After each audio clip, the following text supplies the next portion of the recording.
Amigos televidentes, continuamos con el segmento Recomendaciones Médicas y el día de hoy tenemos a una nueva invitada, la doctora María Elisa Álvarez, que es pediatra, y vamos a hablar sobre un tema que es muy poco conocido por la población, que son los dolores del crecimiento en los niños. Bienvenida, doctora. Gracias, doctor Méndez. Es un placer estar aquí con ustedes acompañándolo en la revista Primera Hora. Vamos a tratar un tema que es bastante frecuente en los niños y en la consulta lo vemos y que tal vez la gente no conoce mucho. Doctora, para iniciar me gustaría que definiera cuáles son las estructuras que afectan a este tipo de dolor de crecimiento. Pues las estructuras principalmente es a nivel muscular. Normalmente se conoce como dolor de crecimiento, pero no está asociado en sí al crecimiento. Lo que más queja el dolor es a nivel muscular. Leía un artículo que dice que la prevalencia de esta patología es desde un 2.6 hasta un 49.4% y que afecta más al sexo femenino. Generalmente, ¿cuáles son las características del dolor?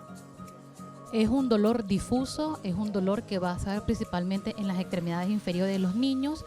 Se va a presentar al terminar la tarde o al inicio de la noche. Muchas veces el niño está dormido y se va a despertar en la madrugada con la sensación del dolor, principalmente en lo que es la cara anterior del muslo, detrás de la rodilla o en la parte anterior de la pierna. Es bilateral, tiene que ser bilateral y no va a haber ningún signo de inflamación a nivel de las articulaciones. Es importante que los amigos televidentes sepan de que no todo dolor a partir de ahora van a asociarlo con esta patología. Existen otros diagnósticos diferenciales que pueden estar indicando algún otro padecimiento en los niños. ¿Generalmente existe algún examen de laboratorio que se hace o solamente se diagnostica por la historia clínica? No, pues el dolor de crecimiento es un diagnóstico por exclusión. Primero tenemos que tratar de excluir otras patologías que podían estar asociadas a esos dolores en las extremidades inferiores de los niños para llegar así al diagnóstico de dolores de crecimiento.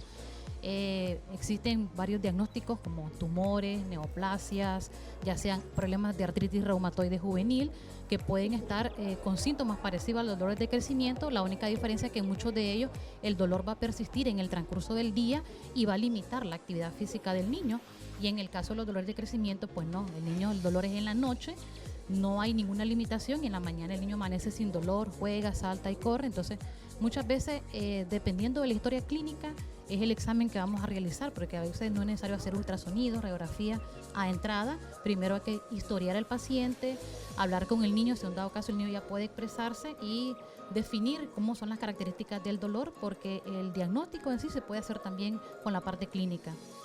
También se habla, doctora, de que la edad más afectada es la de los preescolares y los escolares, sobre todo en el rango de 3 a 12 años. Yo sé que la tarea del pediatra es bastante difícil en cuanto a la historia clínica porque los niños pues no pueden definir un síntoma y yo les admiro esa parte que ustedes tienen y la paciencia que tienen para abordar patologías infantiles.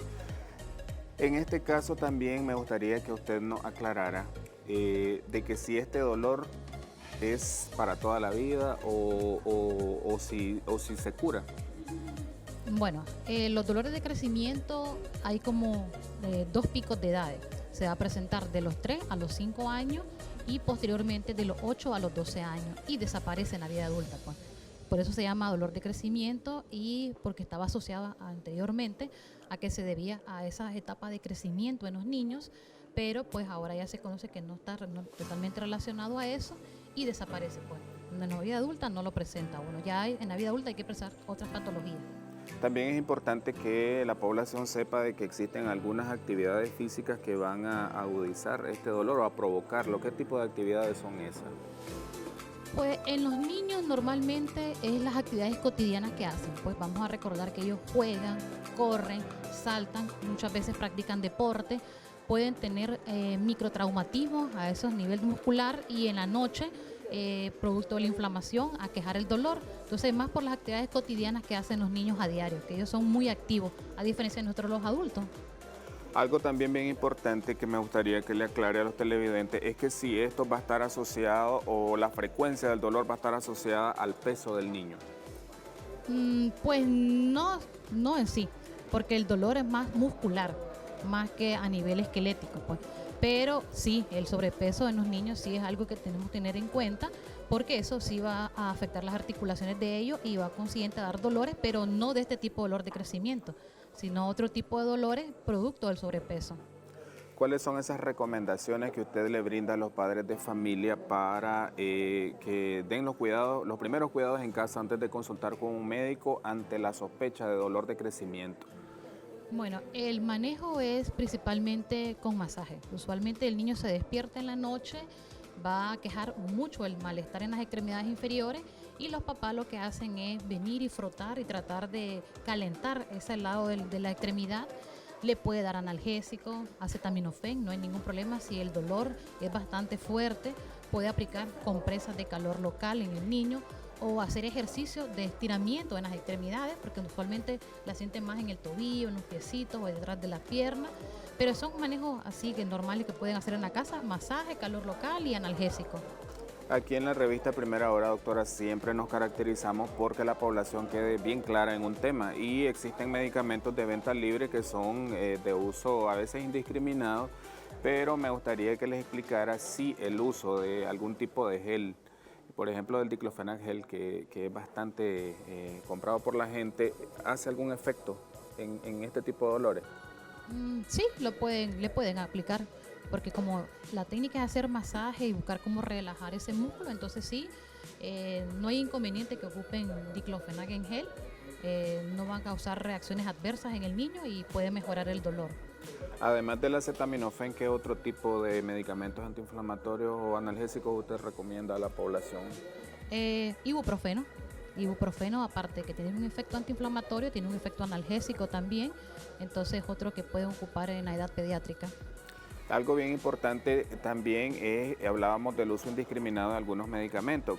¿Con qué frecuencia se da la ibuprofeno y algunas reacciones adversas que puedan provocar en los niños? Pues el problema con la ibuprofeno, creo que no la ocupan tanto, más la acetaminofén, creo que es la que ocupan más frecuentemente los padres. A veces creo que ocupan más un poco más la diclofenac tomada, pero la ibuprofeno usualmente solamente que en los niños menores de 2 años no lo tenemos indicado, se tiene que usar en niños mayores, principalmente porque pueden afectar también, bajar las presiones, predisponen a sangrado, hemorragias de tubo digestivo, entonces mejor ocupar acetaminofén. Casi el pediatra lo primero que vamos a indicar es acetaminofén. También, doctora, leí un artículo de que existen algunas teorías que tratan de explicar a qué se debe este tipo de dolor de crecimiento. Leí algo sobre teoría de la fatiga. ¿En qué consiste esas teorías? Bueno, lo que es dolores de crecimiento se vienen hablando de él desde 1823 y la causa todavía no se conoce, entonces se han planteado a través del transcurso del tiempo diferentes de teorías para tratar de explicar la etiopatogenia, es decir, por qué se dan esos dolores de crecimiento en los niños. Uno de ellos es la teoría de la fatiga, que donde se plantea que por la misma actividad física que realizan los niños, ellos van a tener lesiones a nivel muscular y una inflamación secundaria y por consiguiente van a quejar dolor. Hay una teoría anatómica que establece que por problemas propios en las extremidades como pies planos, genus valgo, los niños puedan tener también, después de hacer sus actividades diarias cotidianas, en la noche presentar dolor, pero esta teoría está descartada porque al inicio lo que es el concepto de lo que son dolores de crecimiento no tiene que haber ningún problema a nivel musculoesquelético en el niño, todo tiene que ser un examen físico normal. Hay teorías también emocionales, donde hay niños que tienen umbrales muy bajos del dolor y que usualmente estos niños a veces asocian el dolor de crecimiento también con cefaleas y dolores abdominales hasta un 20%. Y la teoría del crecimiento, que donde establece que durante la noche es cuando se libera la hormona de crecimiento y es cuando se puede dar esa elongación a nivel de los huesitos y eso provocar dolor también. Y la última teoría, que está del 2011 para adelante, es por el déficit de vitamina D. En adultos se ha encontrado que los dolores que tienen ellos crónicos, encontraron que hay déficit de vitamina D, entonces se han querido hacer estudios para traspolarlo a la edad pediátrica, que hay que todavía continuar haciéndolo, y si se han encontrado que niños en donde se estudian las cantidades de vitamina D están disminuidas, tienen dolores de crecimiento, pero todavía no es una causa como para decir que esa es la causa del dolor de crecimiento. Doctora, ya bien, usted caracterizaba el dolor de crecimiento, pero también nos decía que existen algunas otras patologías que pudieran estar asociadas a este síntoma. Cuando existe sospecha clínica de que está asociada a, por ejemplo, algún tipo de infección de piel y tejido blando, ¿qué exámenes de laboratorio va a indicarles usted a los padres de familia? Cuando estamos pensando en alguna inflamación, principalmente a nivel de las articulaciones, vamos a encontrar dolor, enrojecimiento, aumento de lo que es el tamaño y usualmente lo que vamos a indicar es una biometría, un PCR, puede ser un ultrasonido también a nivel de la extremidad para ver si hay alguna colección. Básicamente radiografías también para ver también si hay afectación ósea, si hay alguna osteomielitis. Entonces, pero biometría y PCR son de cajón que vamos a hacer. Excelente, doctora. ¿Recomendaciones finales a nuestros amigos televidentes? Bueno, con los dolores de crecimiento, pues los papás no se pongan tan afligidos, son dolores que van a desaparecer, usualmente son en los primeros 8 a 12 añitos, ya últimamente que lo van a tener los niños, mejoran con los masajes, mejoran con los analgésicos que le puedan dar en la casa. Si encuentran otros datos de inflamación, enrojecimiento, fiebre, sí es importante acudir a la consulta con el pediatra para hacer otros exámenes especiales. Queríamos saber, doctora, sus números de contacto y dónde atiende.